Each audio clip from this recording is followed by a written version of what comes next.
As the water supply shrinks and warm turns into hot, a potentially lethal ailment slowly reveals the serious damage it can visit on those who don't pay heed or couldn't care less. PTV correspondent Naomi Tiburcio with more on the risk posed by an unassuming and the usually ignored solar-induced threat in this report. 56-year-old cigarette vendor Camelo is now cautious of his health, especially during summer season. This as his family has a history of stroke and high blood, which is also the cause of death of his parents and sibling. Iwas ako sa yung mga simula mga alas 12, grabing init.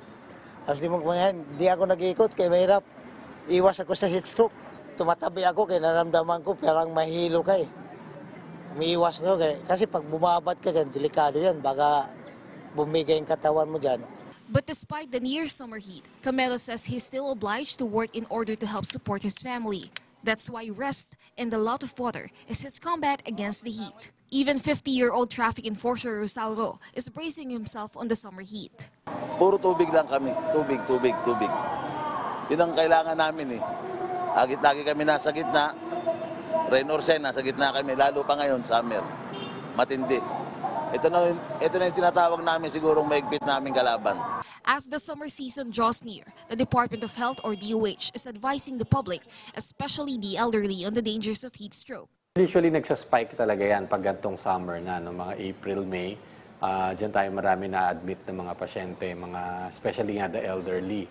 Pag ganito na nakakalimutan nila na masyado mainit, tapos lumalabas lalo na yung 10 o'clock to 3 o'clock. Among the symptoms of heat stroke are intense thirst, weakness, and dizziness. According to DOH, when heat stroke worsens and is left untreated, it may affect muscles and other parts of the body, resulting to complications and sometimes death. And because water interruptions are currently a problem in some parts of Metro Manila, tie that with rising temperatures, the DOH has this advice. And pag ganito na ang supply ng water sa lugar nila, humihina, ang number one natin kailangan i-secure yung water na iinumin natin. No? Make sure we have enough water for drinking and enough clean water for cooking food and preparing our meals. Aside from hydrating, DOH advises the public to limit going out under the harsh sunlight.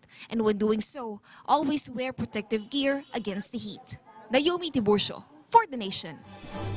Beyond the headlines, it's news with a different perspective. Before the day ends, for events that shape our views and impacts the world around us. We keep you up to speed. With Richmond Cruz and Charms Espina, PTV News Headlines, your comprehensive nightly news source, only here.